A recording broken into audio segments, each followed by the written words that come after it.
En plena boda, mi hermana bañó mi vestido en vino tinto. Mis padres aplaudieron mientras yo juraba que los tres vivirían en el infierno. Han pasado 2 semanas y mi venganza ya está en marcha. Pagarán caro por cada gota de mi humillación.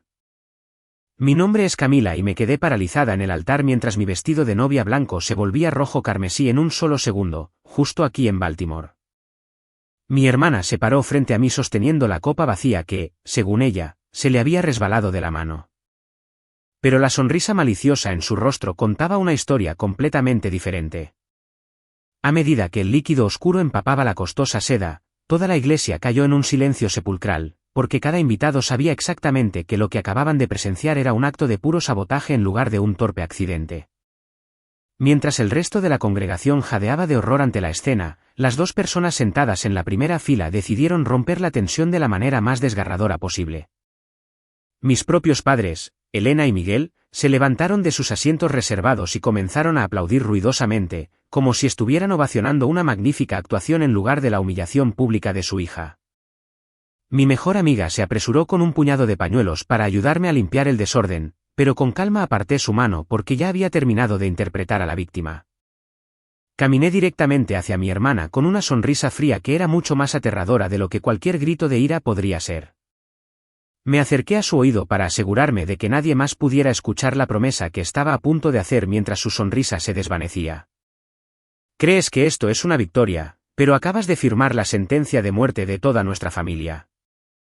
Si estás viendo este vídeo, por favor, suscríbete y déjame saber en los comentarios desde donde estás escuchando, porque esta noche vas a aprender qué sucede cuando la persona callada finalmente decide destruir a las personas que la traicionaron.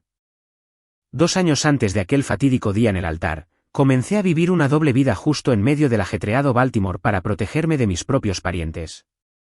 Tomé la decisión consciente de parecer la fracasada con dificultades que siempre asumieron que era, porque mostrar debilidad era la única manera de evitar su avaricia. Siempre me presentaba a las reuniones familiares usando monos de trabajo grises que estaban intencionalmente manchados de grasa y olían vagamente a solvente industrial. Mi familia miraba mis manos ásperas y mis ojos cansados y veía a una mujer que pasaba sus días fregando inodoros por un salario mínimo. Nunca miraron lo suficientemente de cerca como para notar que el agotamiento en mi rostro provenía de gestionar logísticas complejas, más que de la labor física. Interpreté el papel de la decepción de cuello azul tan perfectamente que nunca cuestionaron por qué siempre estaba ocupada durante las horas laborales estándar. Mi hermana Isabella nunca perdía una sola oportunidad para usar mi trabajo como un chiste para sentirse superior durante nuestras cenas de domingo. Arrugaba la nariz con un disgusto exagerado cuando me sentaba a la mesa y preguntaba en voz alta si me había acordado de desinfectarme antes de entrar a la casa.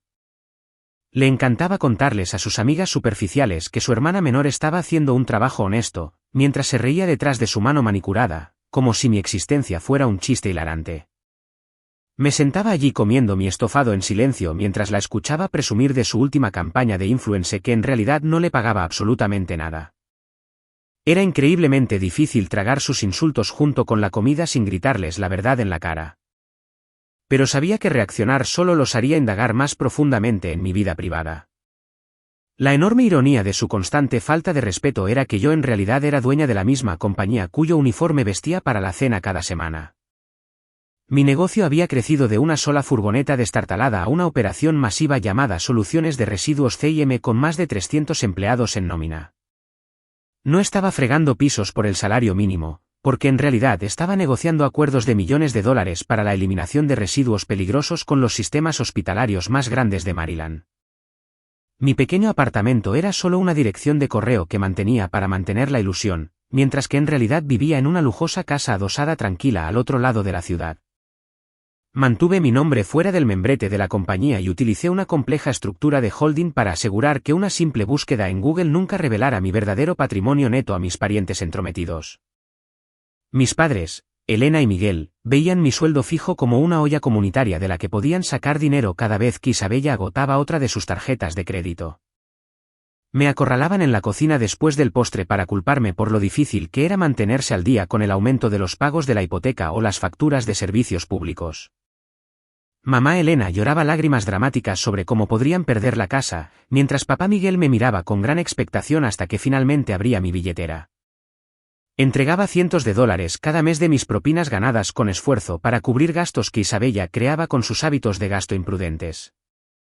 Tomaban el dinero arrugado sin siquiera un gracias porque se sentían con derecho al poco dinero que pensaban que yo tenía. Seguía entregando mi dinero porque era un pequeño precio a pagar para mantenerlos lejos de mis activos reales. La gente a menudo pregunta por qué simplemente no les dije la verdad para ganarme su respeto. Pero no entienden la naturaleza depredadora de mi familia. Si mis padres supieran que su hija conserje era en realidad una CEO millonaria, no estarían orgullosos de mí ni por un segundo. Inmediatamente exigirían que contratara a Isabella como vicepresidenta o insistirían en que les comprara una mansión en los suburbios para mostrar mi gratitud. Me demandarían por una parte de las ganancias o me culparían hasta que firmara el control de la compañía que construí de la nada.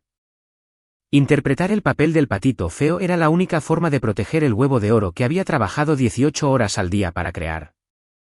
Les dejé creer que era un fracaso porque ser subestimada era el lugar más seguro mientras aseguraba mi futuro. 3 meses antes de la boda, las grietas latentes en mi familia finalmente explotaron en una guerra abierta que destruyó cualquier paz frágil que quedara entre nosotros.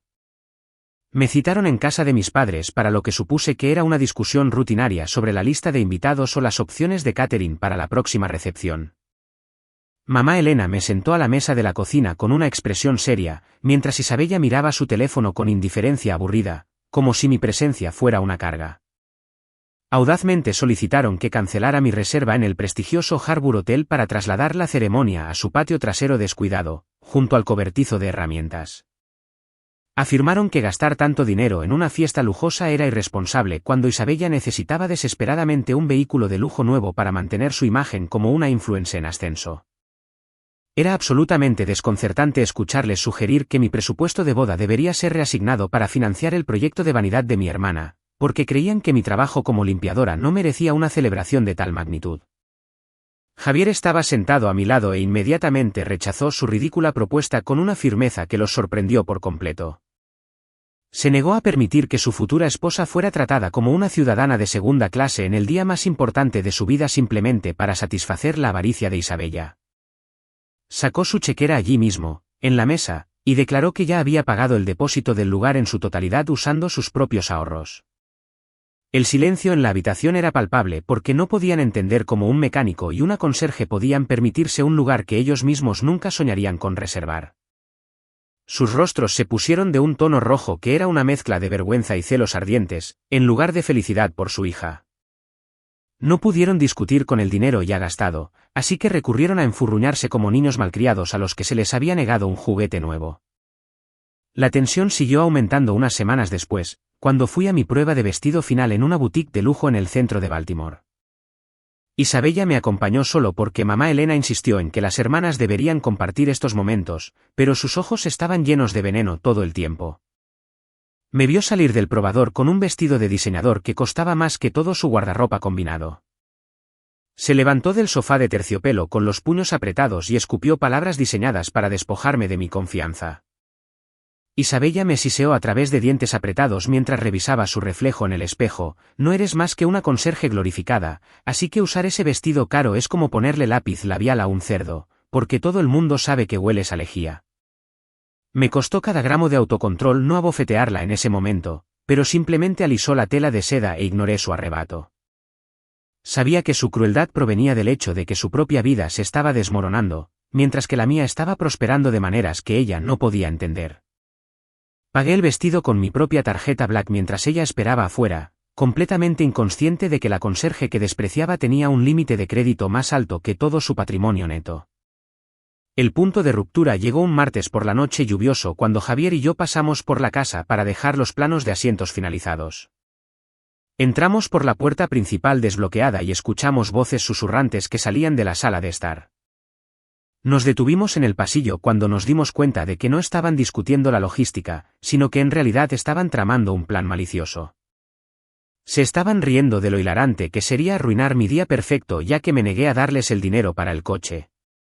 Mi corazón martilleaba contra mis costillas mientras escuchaba a mi propio padre fomentar su comportamiento cruel en lugar de corregirlo.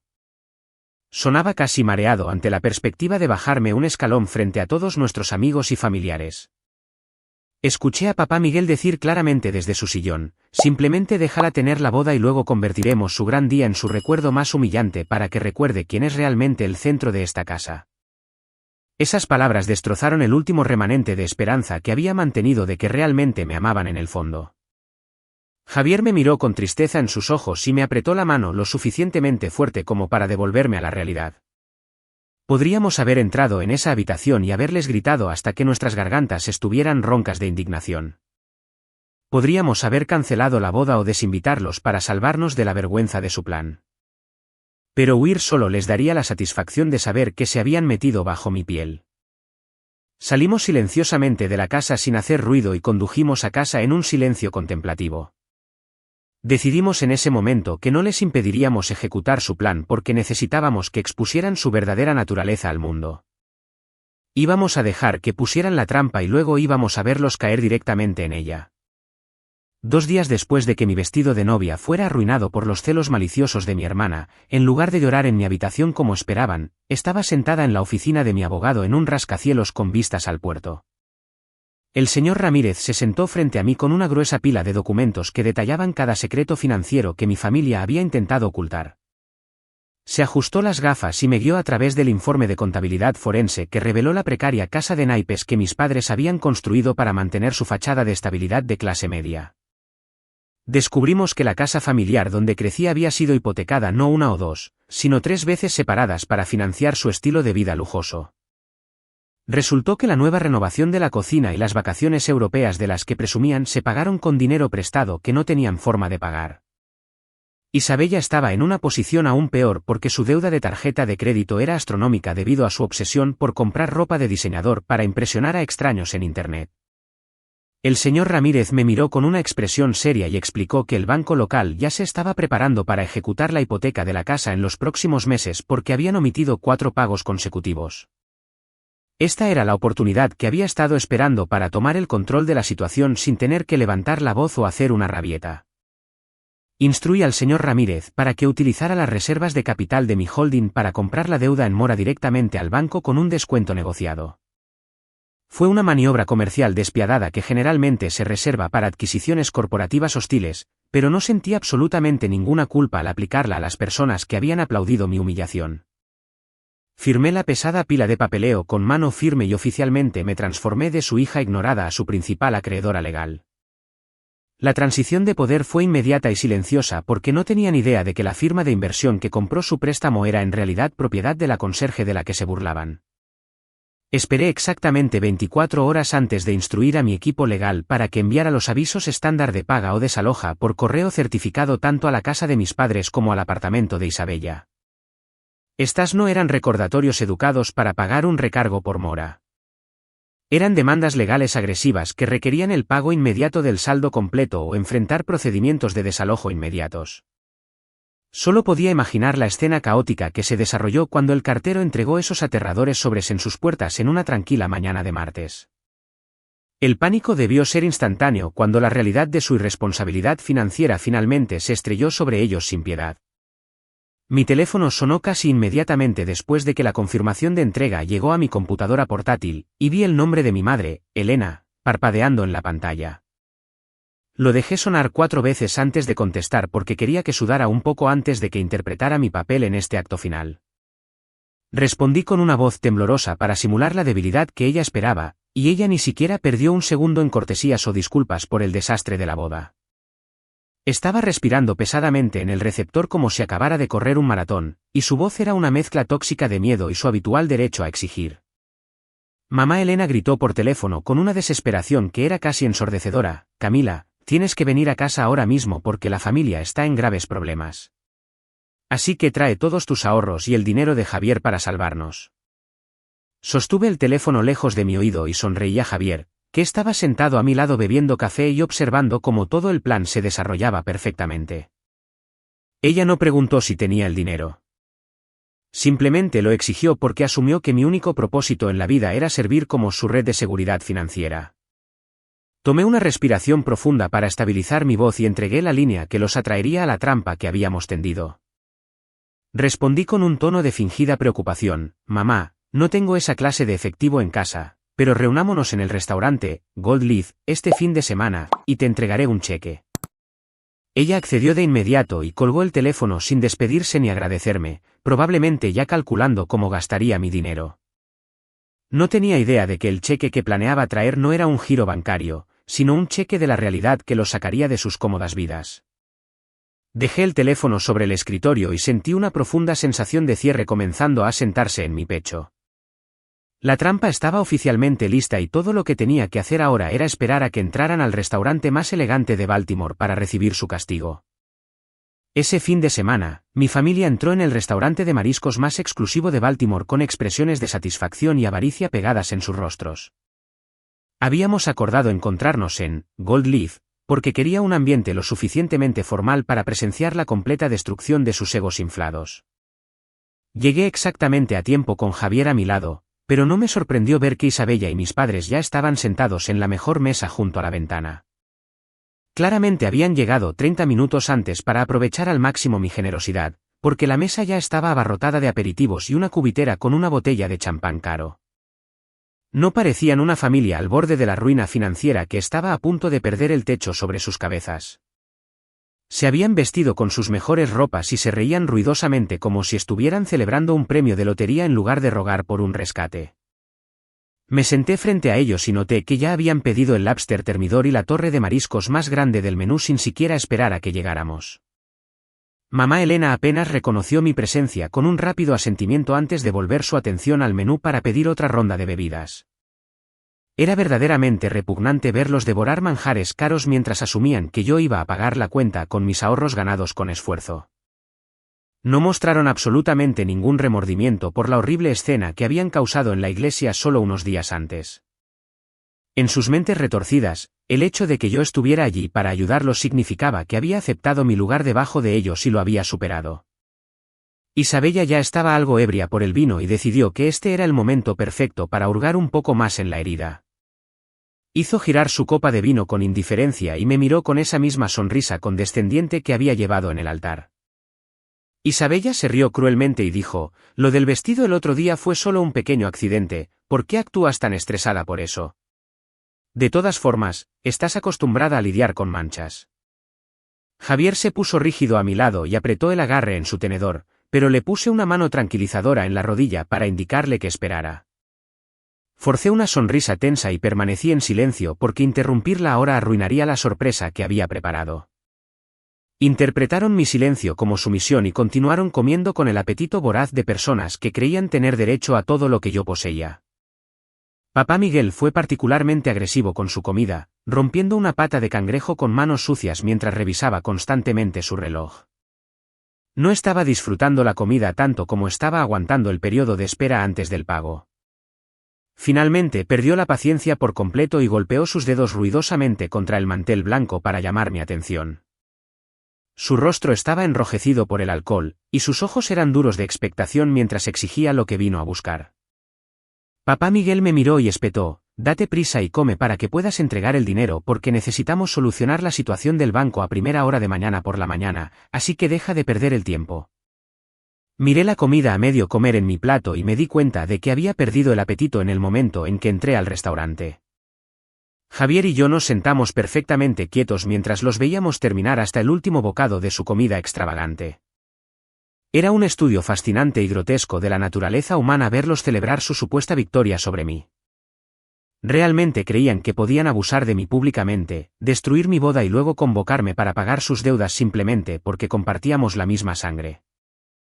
Dejé que el silencio se extendiera hasta que el camarero finalmente se acercó a nuestra mesa con la carpeta de cuero que contenía la cuenta. Mamá Elena se secó la boca con una servilleta y me miró con ojos grandes y expectantes mientras el camarero colocaba la cuenta en el centro de la mesa. Ella asintió con la cabeza hacia la cuenta como si me estuviera dando permiso para realizar mi deber como su salvadora financiera. Metí la mano en mi gran bolso lentamente para aumentar la anticipación del momento. Estaban esperando una chequera o una tarjeta de crédito que hiciera desaparecer todos sus problemas instantáneamente. En lugar de una billetera, saqué una carpeta legal negra y gruesa que pesaba con el peso de sus malas decisiones. No dije una palabra mientras levantaba la pesada carpeta y la golpeaba contra el centro de la mesa con la fuerza suficiente para hacer sonar los cubiertos. El sonido resonó en el tranquilo comedor como un disparo, señalando el final de su comida y el comienzo de su pesadilla. La sonrisa engreída en el rostro de Isabella desapareció instantáneamente en el momento en que golpeé la pesada carpeta negra contra la fría mesa de mármol. El ruido inesperado hizo que los otros comensales miraran sorprendidos, pero mi familia estaba demasiado paralizada por la confusión para notar a la audiencia. Mamá Elena miró de la carpeta a mi rostro con el ceño fruncido, tratando claramente de entender por qué había traído papeleo en lugar de una chequera. Extendió una mano temblorosa para tocar la cubierta de cuero como si esperara que la mordiera, pero la retiré de su alcance. El aire en el comedor privado cambió rápidamente de una atmósfera de celebración a una de tensión asfixiante a medida que se daban cuenta de que la dinámica había cambiado.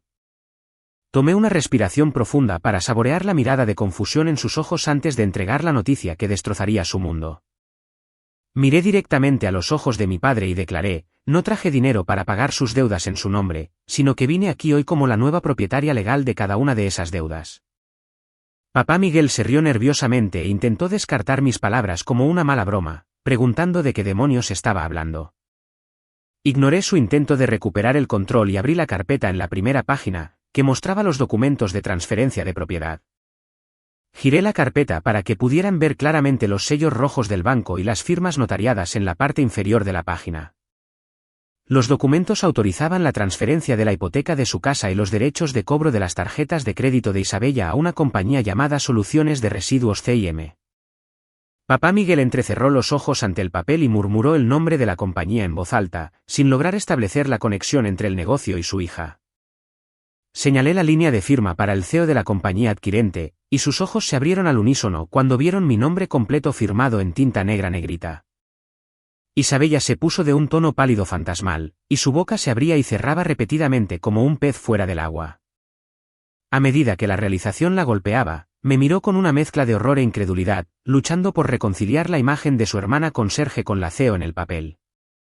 Me incliné sobre la mesa para asegurarme de que escuchara cada palabra del cheque de la realidad que estaba a punto de entregar. La miré a su rostro aterrorizado y le dije: siempre te quejas de que huelo a basura, pero esa pila de basura genera más de $2 millones en ingresos netos para mí cada año, mientras que tú no eres más que un cero a la izquierda. El silencio que siguió a mi declaración fue lo suficientemente pesado como para aplastarlos mientras procesaban la magnitud de su error. Habían pasado años burlándose de la misma fuente de riqueza que podría haber asegurado su futuro si tan solo hubieran mostrado una pizca de decencia.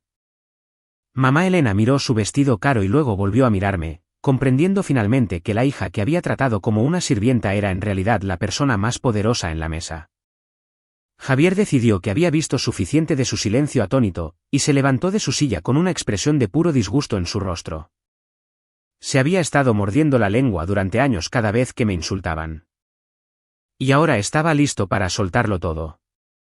Javier señaló con un dedo tembloroso la ropa de diseñador que llevaban y dijo: cada cosa que tienen, desde esos bolsos de diseñador hasta esta comida cara, existe gracias a Camila. Sin embargo, ustedes eligieron morder la mano que les da de comer. Mis padres se encogieron en sus sillas bajo su acusación porque sabían que no había mentira en sus palabras. La habitación se sintió increíblemente pequeña a medida que los muros de su arrogancia se derrumbaban a su alrededor. El miedo en sus ojos ya no era por el banco o los avisos de desalojo. Era la aterradora comprensión de que la persona que sostenía el hacha era la misma persona contra la que habían pasado toda una vida afilándola. Papá Miguel miró los documentos de nuevo, sus manos temblando tan violentamente que derribó su copa de vino, enviando una mancha roja oscura que se extendía por el mantel blanco. Era un reflejo poético del vino que Isabella había derramado en mi vestido.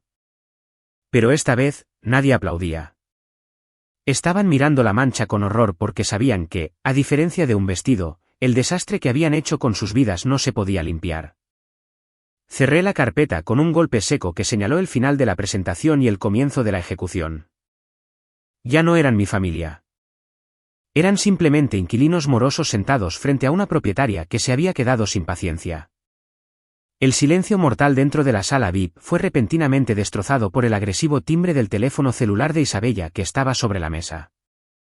Ella miró la pantalla con el ceño fruncido y confundido porque el identificador de llamadas mostraba el nombre de la compañía de remolque que usaba para asistencia en carretera. Respondió la llamada en altavoz porque sus manos temblaban demasiado violentamente para sostener el dispositivo cerca de su oído correctamente. Una voz áspera al otro lado le informó sin ninguna simpatía que su vehículo de lujo estaba siendo enganchado a una grúa en el estacionamiento del restaurante. El conductor explicó que la orden de embargo había venido directamente del titular del préstamo debido a una violación de los términos de pago bajo el nuevo acuerdo de propiedad. Isabella gritó que debía haber un error e intentó correr hacia la ventana para detenerlos, pero se congeló cuando vio mi firma en la orden de embargo que el conductor le envió por mensaje de texto a su teléfono. Me senté allí tranquilamente sorbiendo mi agua mientras ella observaba cómo su amado símbolo de estatus era arrastrado por la misma compañía de la que se había pasado años burlándose. El caos continuó escalando unos momentos después cuando las pesadas puertas de roble se abrieron para revelar al señor Ramírez entrando en la sala con un maletín. Mis padres lo miraron con ojos muy abiertos mientras colocaba un sobre legal formal directamente frente a mi padre en la mesa. Papá Miguel abrió el paquete con dedos temblorosos y sacó un documento que tenía aviso de desalojo impreso en letras rojas negritas en la parte superior.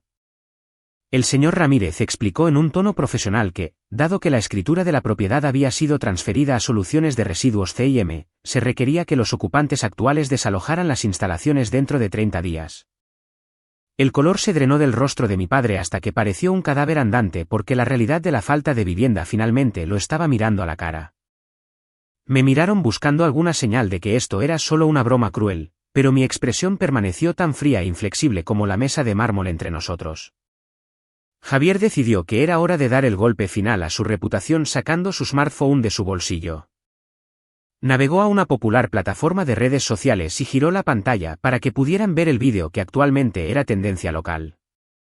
Era un metraje de alta definición de Isabella derramando el vino en mi vestido, mostrando claramente su intención maliciosa y su posterior aplauso. El vídeo ya había acumulado miles de visitas, y la sección de comentarios estaba llena de extraños llamándolos trashy y crueles. Javier se desplazó hacia abajo para mostrarle a Isabella una notificación de correo electrónico de la marca de moda que se suponía que debía representar el mes siguiente. Habían visto el metraje y estaban terminando su contrato inmediatamente porque se negaban a asociarse con alguien que sabotearía una boda. El imperio digital que Isabella había construido sobre mentiras y filtros se estaba desmoronando en tiempo real justo frente a sus ojos. El peso combinado de perder su coche, su casa y su reputación en el lapso de 10 minutos finalmente rompió su arrogancia. El rostro de mi madre se arrugó en una máscara de puro terror al darse cuenta de que no les quedaba absolutamente ninguna influencia que usar en mi contra. Salió de su silla y corrió alrededor de la mesa para agarrar mi mano con un agarre que era desesperado y sudoroso. Me miró a los ojos con lágrimas corriendo por su rostro, esperando manipularme por última vez con el viaje de culpa que había funcionado durante años. Mamá Elena me apretó la mano fuertemente y gimió: «Camila, hija mía, no puedes hacerle esto a tu familia porque somos sangre. Por favor, perdona a tu hermana». Miré su mano en mi brazo y no sentí absolutamente nada más que una profunda sensación de alivio de que ya no me importaba. La mujer que había aplaudido mientras yo era humillada ahora estaba rogando piedad solo porque había perdido su poder. Me levanté lentamente y retiré mi mano de su agarre con un movimiento brusco que la hizo tropezar hacia atrás. Alisé las arrugas de mi vestido y recogí mi bolso mientras miraba a las 3 personas que habían sido extrañas para mí durante mucho tiempo. Los miré sin ninguna emoción y dije: «Los lazos de sangre terminaron en el momento en que aplaudieron en mi boda, así que paguen ustedes mismos por esta comida como su primera lección de independencia». Les di la espalda a sus figuras sollozantes y salí del restaurante con Javier tomándome la mano firmemente. Los dejamos sentados allí con una cuenta de $1,000 que no podían pagar y una vida de arrepentimiento de la que nunca podrían escapar.